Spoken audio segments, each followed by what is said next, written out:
Datanya ada di sini ya.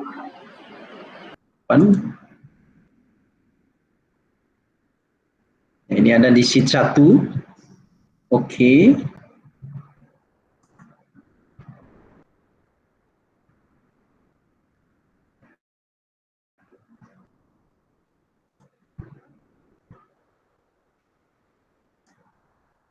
Ini nice juga.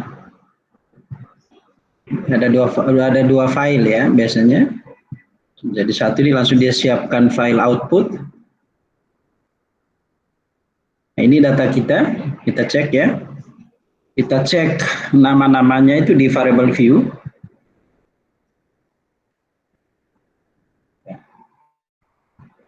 Oke, di sini ada sekian data. Ada identitas responden. Oke. Mengusulkan ada berapa kategori jenis kelamin? Kasus? Dua apa tiga? Dua, Pak. Dua saja. Oh. Dua ya. Maka kita buat di sini ya, di values ya. Di sini. Value 1 pria. Ya, add. Value 2 wanita. Ya, wanita pasangannya gitu ya. Pria wanita ya. Oke. Ya sudah ya. Pendidikan terakhir kita buat 3 kategori saja. 1 lulusan SMA.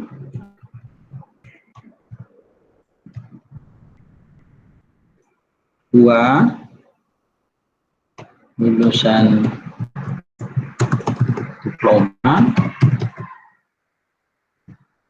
diploma berapa? 3 ya, langsung 3 ya. Terus 3-nya itu lulusan S1 ya. Oke. Pendidikan sudah. Usia ini berarti di desain ini dibuat range ya, batas usia. Kita sepakat saja kita buat berapa ya. Orang bekerja itu lazimnya berapa? Kalau tadi lulusan SMA itu berarti range 20 mungkin ya. Kita katakan satu umur berapa? 20 tahun, 20 ya. Kita pakai minimumnya 20 tahun sampai dengan apa-apa dibuat lebar, misalnya 34 ya. Ini hanya contoh saja ya. 2 berarti 35 tahun. Itu berarti berapa tadi? 15 tahunan ya.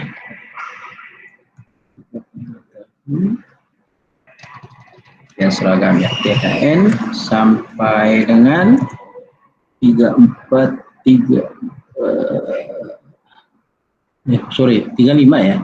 Mulainya 35 sampai 49. 35 sampai dengan 49 tahun ya. Ini kemudian yang ketiga berarti 50 tahun sampai dengan 64 ya.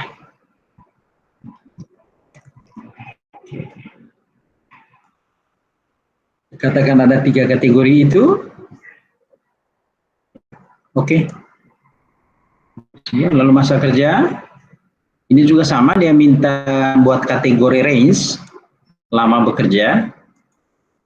Ya, 1 itu berarti berapa? 0 tahun sampai dengan katakanlah 10 tahun. Kemudian yang kedua berarti 11 tahun sampai dengan 20 tahun. Yang ketiga 21 tahun sampai dengan berapa? 30 ya. Untuk nambah 1, 4, 31 sampai dengan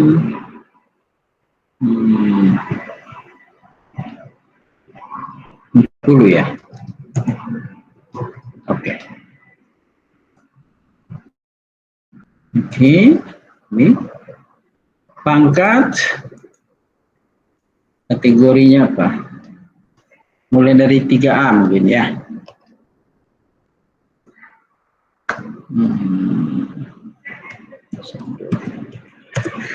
Tiga, dua,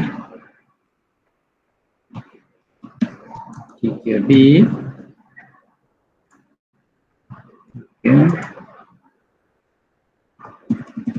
3C,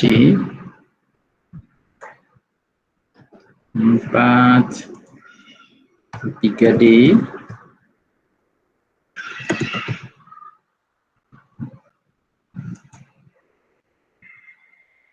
5, 4A ya.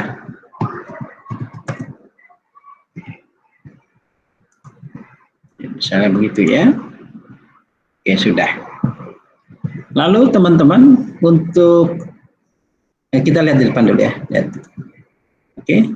Ini berarti tadi kan angka ya. Ya, tadi kan begini dia. Data yang kita input di Excel tadi kan angka ini tadi. Ya seperti ini tadi. Tapi begitu kita atur tadi di value variable view, values-nya untuk masing-masing nama variabel itu, maka ini kita bisa melihat keterangan dari 1, 2 untuk jenis kelamin atau pendidikan terakhir. Di sini ada 2 di bawah apa? Ini ada yang ke bawah ya. Ini kan ada berapa data ini? 139 ya. Nah, jadi kalau mau lihat apa keterangannya, Ibu Bapak tinggal klik di sini, view, terus klik value labels. Nah, dia berubah. Ya, secara cepat dia berubah bahwa ini kategorinya yang dimaksud angka-angka itu pria wanita, ini diploma, kemudian usia, ternyata dia masuk kategori 50 sampai 64 tahun, masa kerja memang sudah lama kan begitu ya, masuk akal ya. Ya, jadi kategori dia sudah 4A. Mungkin ini bosnya, gitu kan, ya, yang 4A itu bisa jadi. Sampai sini bisa diikuti? Mudah ya? Bisa. Mudah ya. Nah, kalau saya kembalikan, tinggal gini, klik value labels. Oke, nah sekarang pertanyaan saya, untuk angka-angka di sini, kira-kira apa penjelasannya? Angka-angka ini berasal dari kategori apa? Dari Likert. Ini kan dari skala Likert ya. Nah, maka 2 itu bisa jadi apa? 5 bisa jadi apa? Ya, maka kita lihat range-nya kayaknya Likertnya di sini 15 ya. Maka untuk itu Ibu Bapak, berarti semua indikator ini kan skala Likert semua ya. Ini sampai ke bawah ya. Oke. Nah, maka kita tulis di sini ya. 1 yang rendah STS. Sangat tidak setuju. 2 TS. 3 kasih netral ya. 4 S. 5 SS. Kan begitu tuh kategori skala Likertnya. Ya, kalau 15 ya, tapi kalau mau dibuat 17 berarti tinggal ditambah lagi S-nya ya. Kalau sudah oke. Ya. Nah, ke bawah kan semua sama ya. Maka tidak usah dibuat satu-satu ya, di copy aja. Copy dari sini. Ya, kliknya di luar ya. Kliknya di sini. Copy. Kemudian pindahkan ke sini, tarik ke bawah. Ya, ditahan kalau pakai mouse lebih mudah. Ya, ditarik. Walaupun nanti di tot min itu kita nggak pakai skala likat ya. Tapi yang di indikator-indikator itu kan yang menggunakan skala likatnya. Jadi sudah di blok gini, tinggal klik kanan, paste. Nah itu otomatis sudah terisi semua ya. Cepat tak? Cepat. Nah, berarti sama. Sekarang kita lihat di depan. Ya, kita lihat di depan.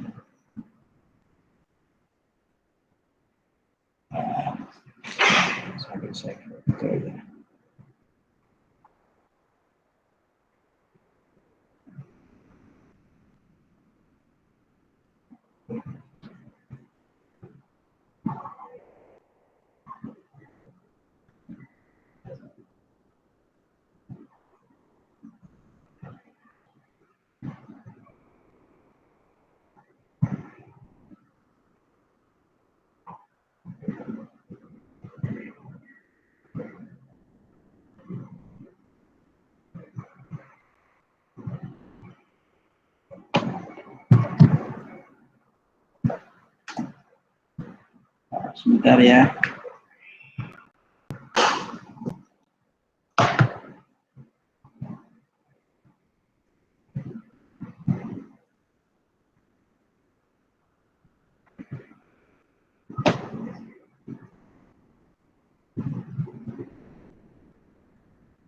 Sesuai kategori gitu ya.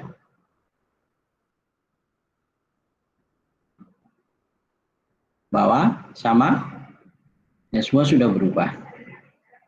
Tapi nanti kalau seandainya seperti ini ya, kok masih muncul angka? Ya, ini masih muncul angka. Nah, maka itu karena apa? Kita dalam mendesain kategori tadi ternyata hanya sampai 3 di sini di usia. Kemudian di masa kerja kita hanya buat sampai 4. Ya, berarti nanti bisa diperbaiki lagi. Ya, jadi kalau mau ditambah, tinggal nanti kembali ke sini variable view. Berarti di usia ini tadi di sini diklik lagi aja, gitu ya. Berarti tambahkan lagi.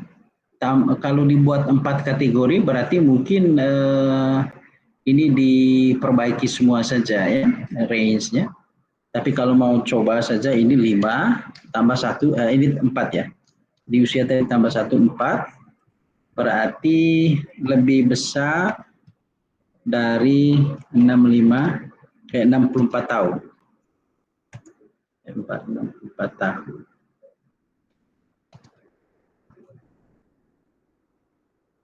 Oke. Udah ya. Itu di usia. Lalu masa kerja tadi berarti kurang 1. Ya. Ini masih ada kategori kelima. Berarti 5-nya tinggal ditambah, katakanlah lebih besar dari 40 tahun. Oke. Maka kita lihat depan. Pasti tidak ada lagi angka-angka ya. Ini yang untuk usia tadi. Ini kan masuk kategori 4 ya tadi ya. Ternyata lebih besar dari 64 tahun. Ya, sesuai dengan kategori kita. Nah, tapi nanti Bapak Ibu saya kira bisa mendesain yang logik, masuk akal ya, sesuai dengan range sampel yang diambil. Itu sedikit penjelasan bagaimana membuat datanya Bapak Ibu itu yang aslinya tadi dari angka, kemudian dia mempunyai keterangan di situ ya, keterangan. Sekarang pekerjaan berikutnya dari kita setelah data sampai di SPSS adalah melakukan analisis validitas dan reliabilitas ya. Apakah kemarin kita sudah sampai di situ, Pak Sus? Sudah ya. Oke, coba bantu saya sekarang. Siapa yang ingat bagaimana cara melakukan analisis validitasnya selain Pak Susilo?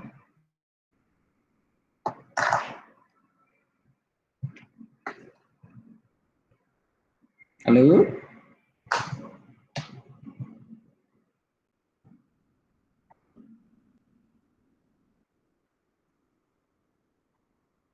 Nggak ada yang berani mengarahkan saya bagaimana melakukan analisis validitas dan reliabilitasnya.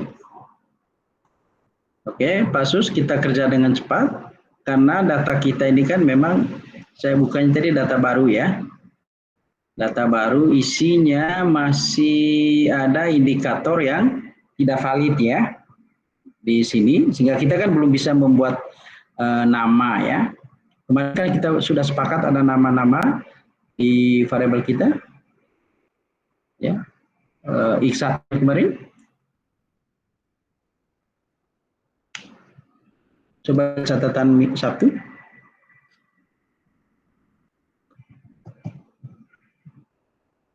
Kayaknya kemarin ada gaya kepemimpinan, lingkungan kerja, motivasi, baru kinerja organisasi ya. Betul begitu? Iya, Pak. Oke, nah, baik. Nah, sekarang bantu saya, kalau saya tunjuk aja ya, biar tahu apakah benar ikut kuliah ini. Ya, Bu Novianti, bisa bantu saya, arahkan saya untuk uji validitas variabel Iya, X1. Ya. Boleh lihat catatannya. Ya, karena kemarin saya lagi di perjalanan. Ya, waktu itu kan Bu Novi di perjalanan, Pak. Iya, iya, Pak. Menyimak. Iya, menyimak. Nah, coba seingatnya Bu Novi, nanti saya bantu untuk seterusnya. Iya, Pak. Melalui jalur apa? Analyze. Oke. Terus? Dimension reduction. Oke. Terus? Faktor. Ya, ini ya. Analyze dimension reduction factor. Ya. Kemudian kita ambil ini ya. Satu di blok. Sampai X127 ya, Bu ya? Ya, oke. Tapi masih punya catatan kemarin? Sudah tahu apa saja yang dapat? Sudah tahu toh? Oke, ya, tapi nanti dulu, nah, diam dulu. Sekarang apa yang diatur ini sekaligus Bu Novi ini saya latih WS2 loh. Ya, WS2 besok dengan saya begini. Oh iya, Pak. Apa yang diatur? Nah, ini. Sampai sini belum? Enggak ya, masuk? Lupa. Okay. Ini, sampai dicatat ulang. Deskriptif diatur. Oke. Oh iya, Pak. Lalu aktifkan ini KMO-nya. Ya. Dengan dicentang, diklik gitu ya. Terus continue. Kemudian ekstraknya. Ya, jadi dari 27 indikator itu kita campur hanya menjadi di sini ekstraknya. Ya. Jadi satu saja. Satu variabel. Jadi semua indikator itu untuk membentuk satu variabel. Continue. Kemudian kasih tahu SPSS berapa batas minimum indikator yang diakui untuk valid. Maka untuk itu yang diatur yang ketiga. Jadi selain deskriptif, extraction, sekarang option. Nah di option itu yang diatur di sini koefisien display format yang suppress-nya ini, suppress small coefficient, di sini dia pakai yang 10%. Ya. Nah, sangat rendah banget ya. Kalau seperti itu kan berarti kadang nanti kayaknya masuk semua itu ya. Tetapi ada pengaruh, ada dampak untuk analisis selanjutnya nanti. Untuk itu kita coba naikkan angkanya menjadi 40%. Maka Ibu Bapak ganti di sini, ya angka 1 itu diganti dengan 4. Continue. Ya. Nah, biasanya pengaturan ini Ibu Bapak cukup sekali begini saja pada saat kita bekerja ya, bekerja tersimpan gitu ya. Nanti ketika kita ambil variabel-variabel lain, 3 hal itu tadi tidak usah diatur lagi, tapi nanti langsung saja bekerja. Oke ya, kita lihat hasilnya. Oke. Lalu di sini ya, yang dibaca pertama apa Bu Novi? Masih ingat? Kalau yang KMO itu kalau Oke. nilainya tidak 0,7, jumlah sampel belum terpenuhi, ya Pak. Oke. Nah, punya kita bagaimana ini? Berarti Punya ini yang kita, dibaca. ya. Karena itu berarti itu sampel sudah memenuhi syarat syarat Kecukupan sampel. ya, kecukupan sampel terpenuhi karena Ya. di atas 0,7. Ya. Nah, lalu maka kita lihat di komponen matrik ya, yang ini ya. Iya Pak. Oke. Kelihatan yang tidak valid X1, X1, X13, X4, yang kosong-kosong itu yang X18, kemudian di bawah X125, X127 kan, waktu kita analis pertama tuh. Nah, maka untuk itu kita perbaiki dengan cara kembali lagi sini, analyze, dimension reduction vector, ya. Maka yang dikeluarkan? Yang dikeluarkan yang tadi tidak ada nilainya. Enggak dicatat tadi ya, sebentar. Mana ada? X1 kayaknya ya. X1 dikeluarkan? Iya. X13 sampai X16, X17 masuk tuh. X18 keluar. Ya, X8. Kemudian X1 ini di samping ini, lihat di sini. 25, 27. Keluarkan dulu, ini 25, 27 ya. Oke. Ini output yang kedua, perhatikan. Ini KMO-nya naik ya. Naik ya Pak. Nah, tadi kan 0,7. Sekarang naik 0,8. Kita cek ke bawah. Komponen matrik ternyata ketika itu dibuang 26 ikut juga ya. Maka dibuang lagi aja. Dimension faktor itu ya. Cari yang X1 26. Oke lagi. Dan lihat. Kayaknya tambah ya. Naik lagi. Moga-moga sudah masih ada lagi X122 ya. Keluarkan lagi.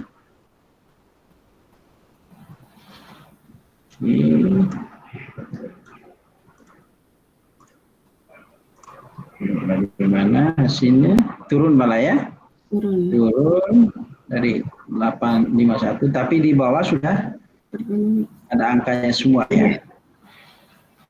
Berarti sudah terdeteksi yang valid adalah X12 dan seterusnya ke bawah ya.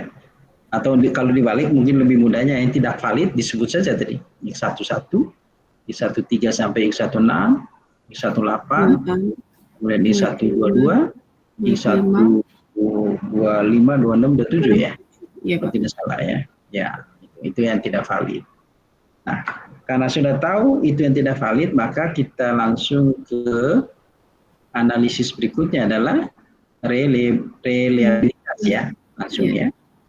Oke, Bu Novi masih ingat jalurnya? Analyze. Oke, analyze. Scale. Oke, scale, terus? Reliability analyze. Ya, masuk sini ya. Jadi untuk analisa reliabilitas melalui analysis scale reliability analysis. Kemudian tadi dimasukkan semua variabel ini. Yang dimasukkan semua dulu. Iya. Masuk ke sini. Nah, lalu tadi keluarkan yang tidak valid ya. Ini 1. Iya.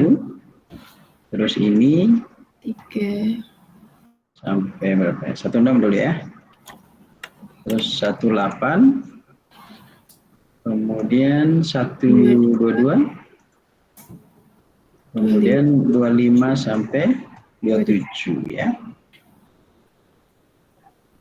Oke, kalau ini langsung aja karena di sini sudah menggunakan Cronbach alpha ya. Ini sudah alpha ya, bukan metode yang lain ya. Yang kita pakai Cronbach alpha. Oke. Lalu yang dibaca nanti ini ya, di tabel reliability statistik ini angkanya. Ini reliable atau tidak reliable? Ya tergantung kategorinya ibu bapak.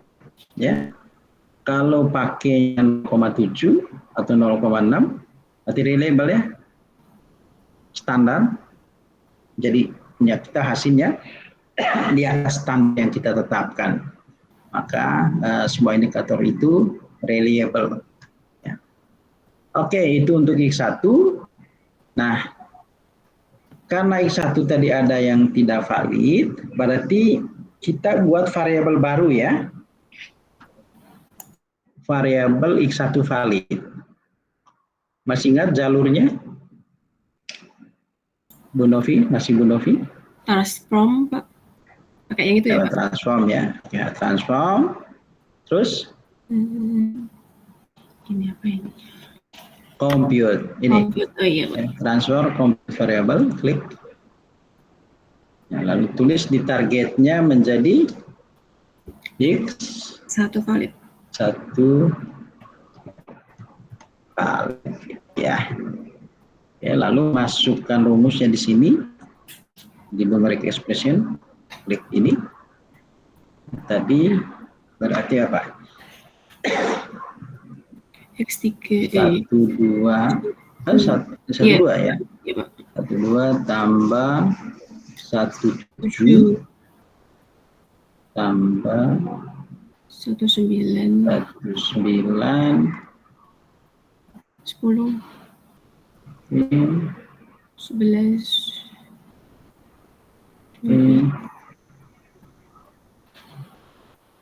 11 13 14 ditambah ya.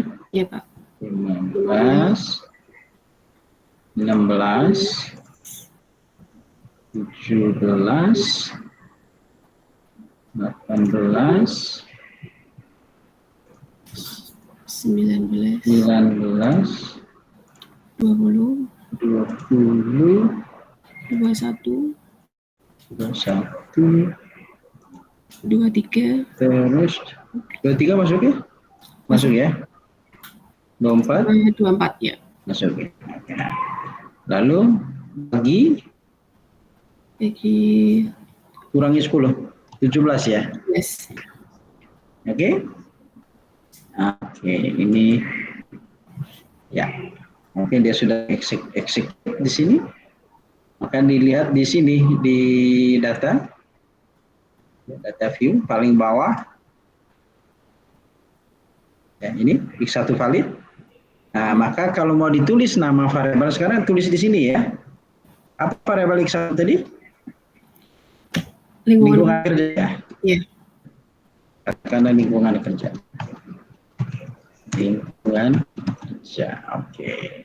Sekarang terima kasih Bu Novi. Saya coba sapa Bu Astuti. Apakah bersama saya? Iya, Pak. Oke, Ibu bantu saya. Sekarang kita coba analis yang X12, Bu. X2, iya. X2 ya, bantu saya. Kita mulai dari validitas. Silakan arahkan saya. Analyze. Oke. Dimension reduction. Oke. Faktor ya. Ya, faktor, Pak. Oke, ya. Lalu ini dibersihkan dulu ya. Jadi syarat kecukupan sampelnya terpenuhi, Pak. Oke. Lalu kita metrik komponen, kita cek ininya. Ya, ini. Nah, itu sudah valid semua, Pak, variabelnya. Oke. Ya, berarti setelah itu ngapain? Setelah itu langsung analis ya, Pak. Apa uji apa dulu? Oh ya, nama ujinya. Uji reliabilitas. Ya, jalurnya analyze, Oke. scale, Oke. reliability analysis. Oke. Ini masukkan Y2 ya. Iya, Ini Y1, ini punya Y1. Kita dikeluarkan. kembalikan dia. Oke, lalu ambil Y2. Y21 sampai Iya, 12. Y12 ya. Oke. Iya, Pak. Ini yang Ibu baca. Reliability-nya 0,9. Jadi Ini Cronbach alpha ya. Nilai Cronbach alfanya 0,937. berarti Y2-nya sudah reliable. Reliable. Oke. Berarti langkah selanjutnya apa yang Ibu lakukan? Langkah selanjutnya memasukkan ke variable view tadi ya, Pak. Oh, langsung ke sini. Nggak perlu transform? Oh iya, transform, Pak, maksudnya. Enggak, perlu nggak transform? Perlu, Pak. Kenapa? Oh, karena sudah valid semua, jadi tidak perlu. Iya, Pak. tidak perlu. Kasus untuk Y2 ini, Ibu nulisnya di sini jadinya. Oh, Ya, yang di min Y2. Jadi tadi sebenarnya Bapak Ibu, kalau X1 ini valid, maka Ibu tadi Bapak Ibu menulis nama variabel lingkungan kerja tadi di sini. Oh iya. Ya, tetapi karena kasusnya tadi di sini itu ada yang tidak valid loh. Ya, maka tadi kita buang tuh, maka kita buat X1 valid. Begitu juga X1, X2, Y1 juga. Semuanya kan kasusnya begitu tadi. Tapi untuk Y2 ternyata kan tidak ada yang dibuang toh. Iya. Berarti kita langsung pakai yang ini. Maka langsung di sini Ibu tulis Kinerja. variabelnya itu kinerja ya. Kinerja organisasi ya. Oke, terima kasih. Baik, Pak. Sudah lengkap ya? Sudah lengkap, kita punya data yang kemudian siap diolah sesuai dengan kepentingan Ibu Bapak ya. Nah, kepentingan Ibu Bapak mengolahnya kan apa? Olah apa ini?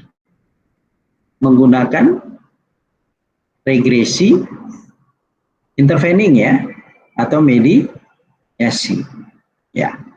Maka untuk itu Ibu Bapak punya dua persamaan kan? Persamaan Y1 dan persamaan Y2. Maka kita coba lihat Y1-nya terlebih dahulu melalui jalur, ya sekarang ini analisis regresinya. Analyze, kemudian nanti turun di regression, lalu pilih yang linear ya. Maka untuk persamaan yang pertama yang Ibu Bapak buat adalah Y1. Y1-nya apa? Motivasi ya. Ini kan kita ambil yang variabel yang valid tadi ya. Itu Y1 kita, motivasi diri, kemudian diregresikan dengan kinerja dan lingkungan kerja ya. Oke.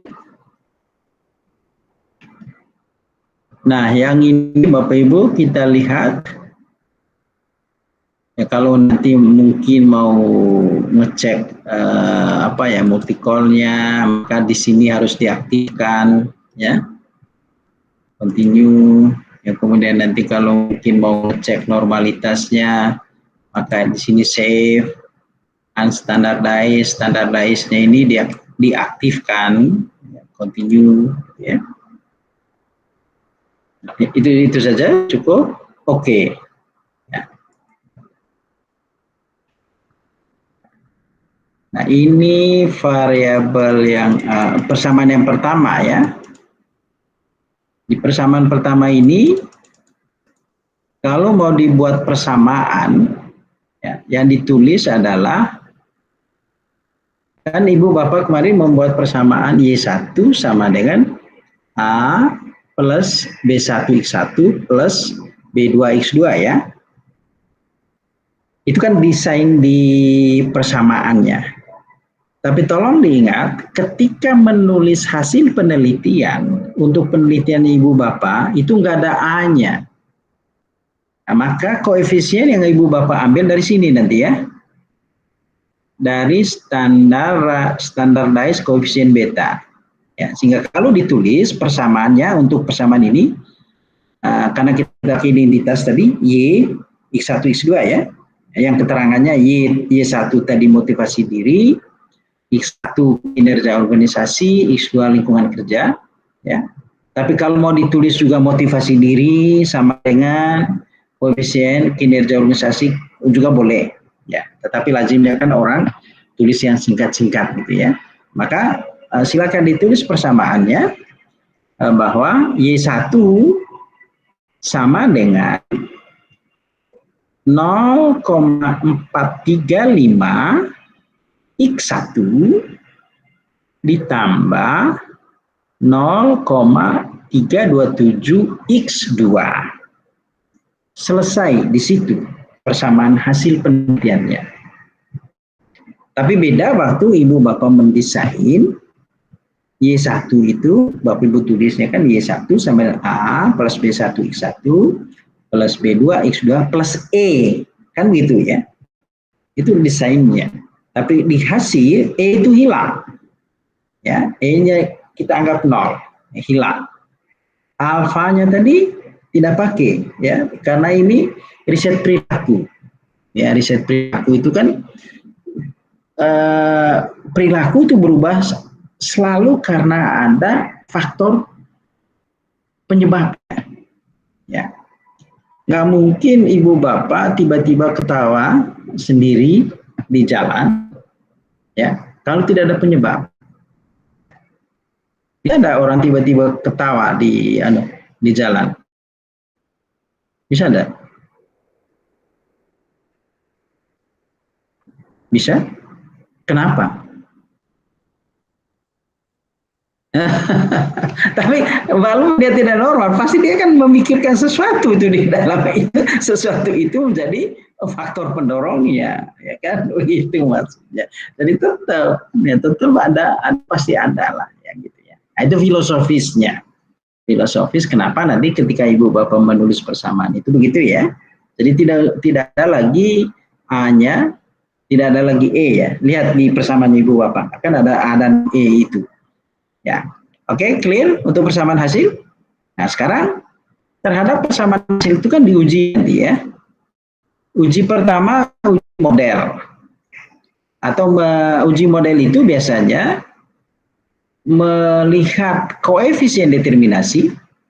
Maka yang dibaca di sini Bapak Ibu, koefisien determinasinya adalah yang pakai yang adjusted R square.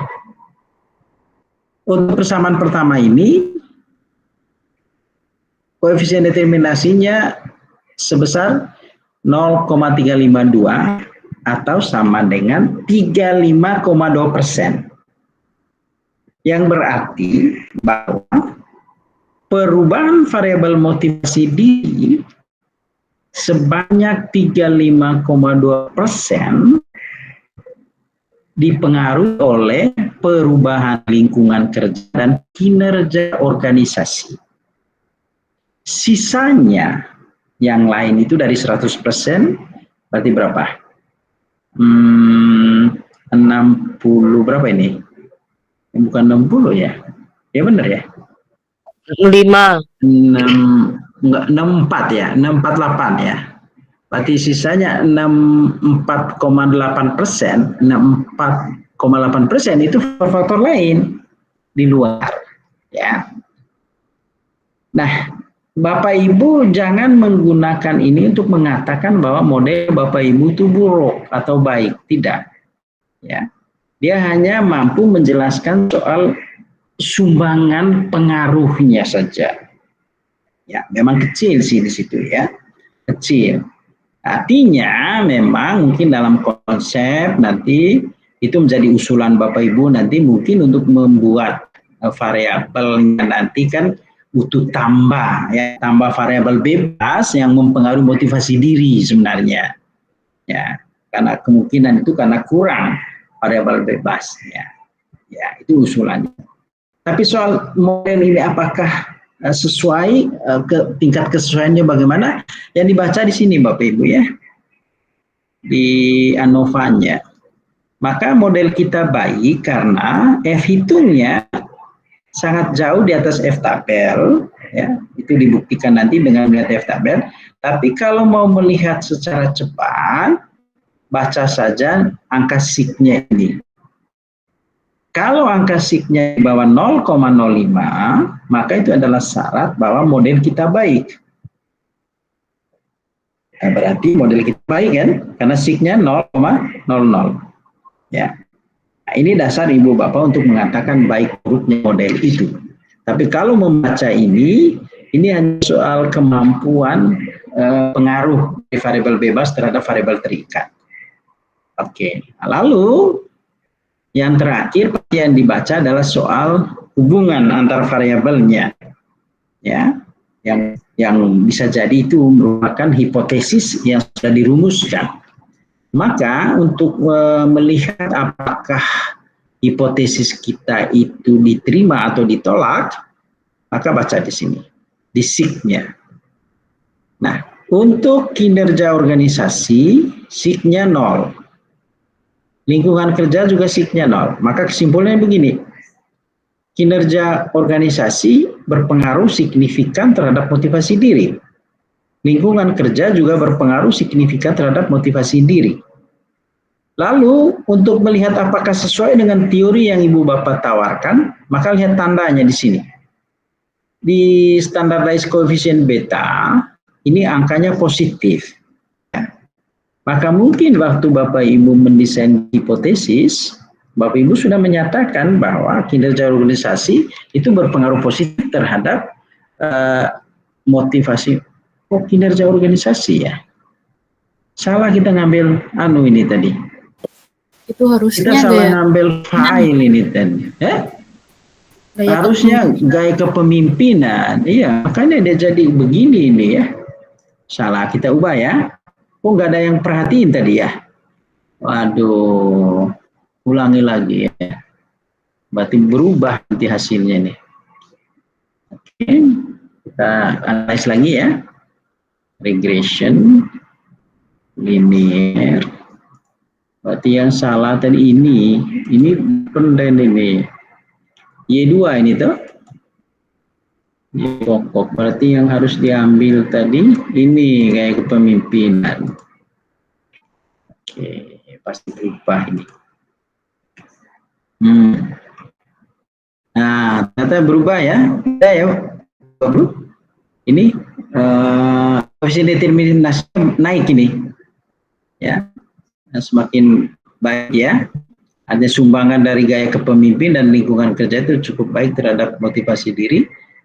Lalu sig-nya juga untuk ANOVA-nya juga baik ya. Nah, hanya ternyata kalau digandengkan dengan gaya kepemimpinan, justru lingkungan kerja itu tidak signifikan jadinya Bapak Ibu ya. Ya, tidak signifikan, tapi gaya kepemimpinan signifikan. Ya, signifikan. Lalu kalau ini Bapak Ibu dibaca untuk uji, ada salah satu asumsi kalau baca di slide saya, itu uji multi-call, ya. Maka itu bisa dilihat di sini. Kalau angka VIF ini di bawah 10, maka variabel bebas di motivasi diri ini itu bebas dari masalah multi-call. Atau kalau baca tolerance itu harus di atas 0,10. Ya sama. Ya. Jadi dua angka ini karena memang itu adalah formula, kalau di sini di atas 0,10, maka di sini nanti pasti di bawah 10. Tapi apa kesimpulan dari angka itu untuk uji multi-call? Kesimpulannya bahwa dua variabel bebas ini, dalam hal ini lingkungan kerja dan gaya kepemimpinan, itu tidak berkorelasi sangat erat. Ya, sehingga dia bebas dari masalah multi-call. Oke, itu kalau mau ngecek multi-call-nya. Ya. Nah, sekarang bagaimana kalau ngecek ada satu pengujian juga nanti, yaitu uji normalitas.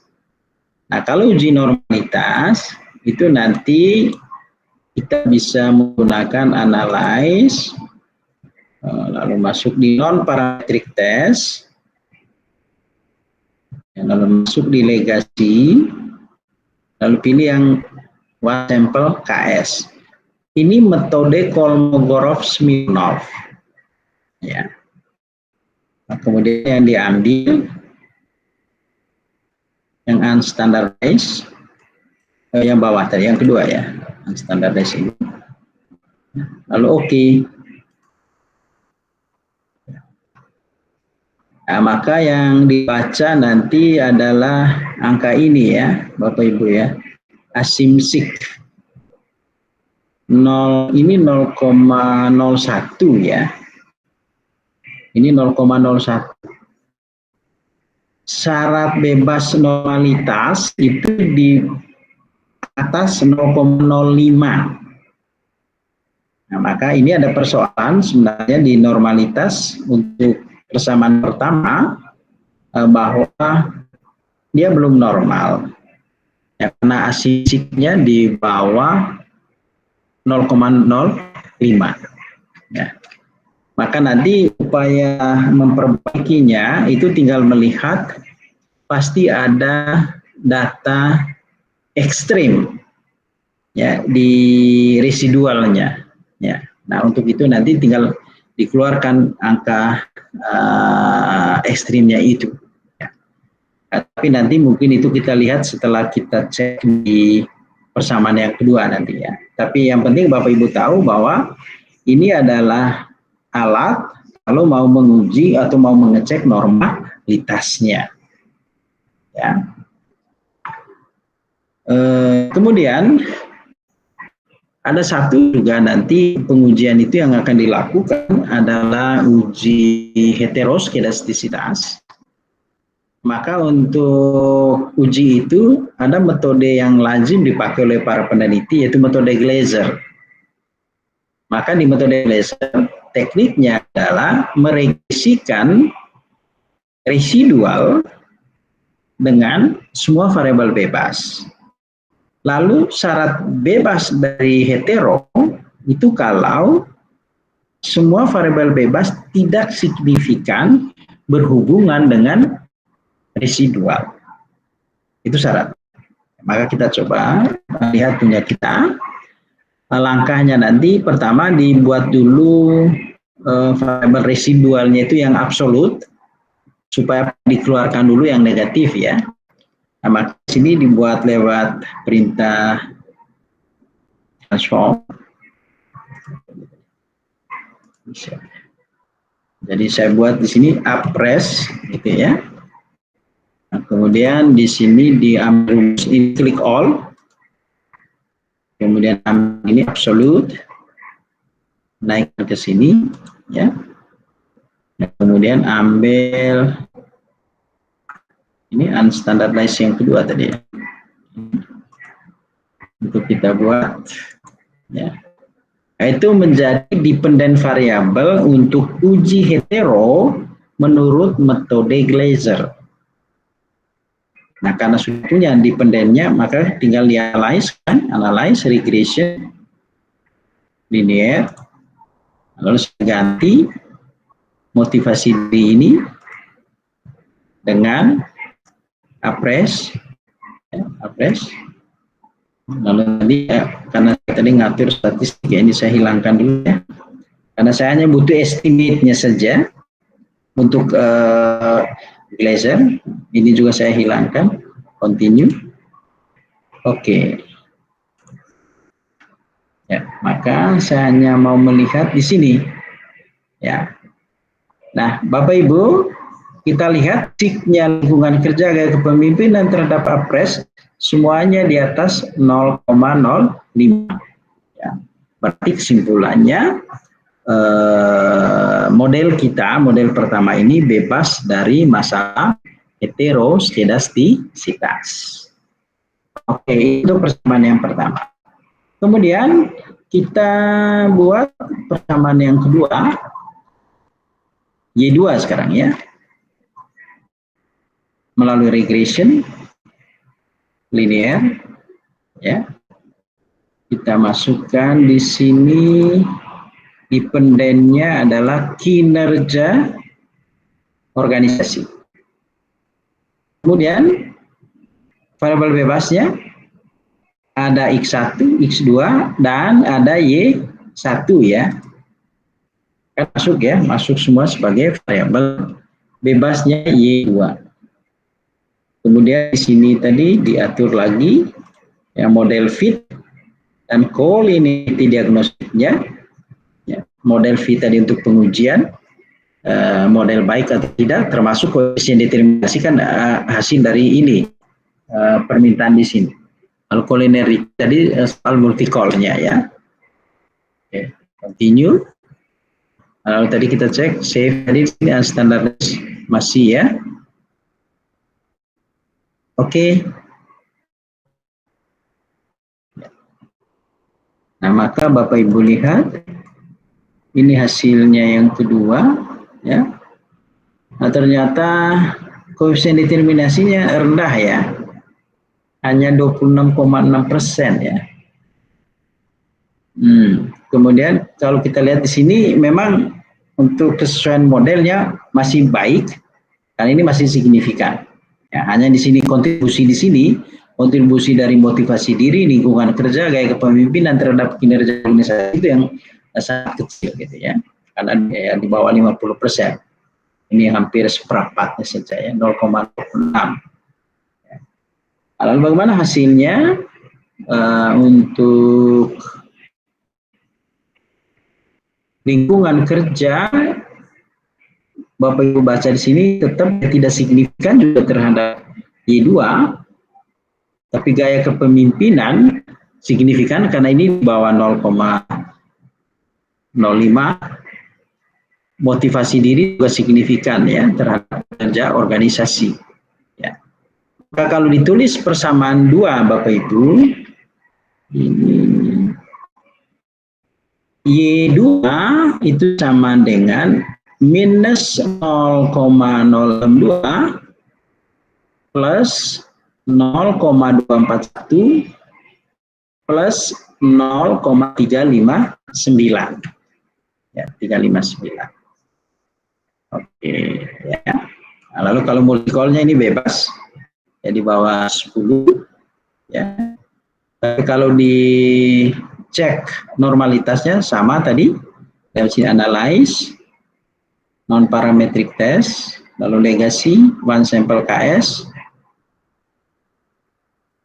Ini dikeluarkan dulu, ambil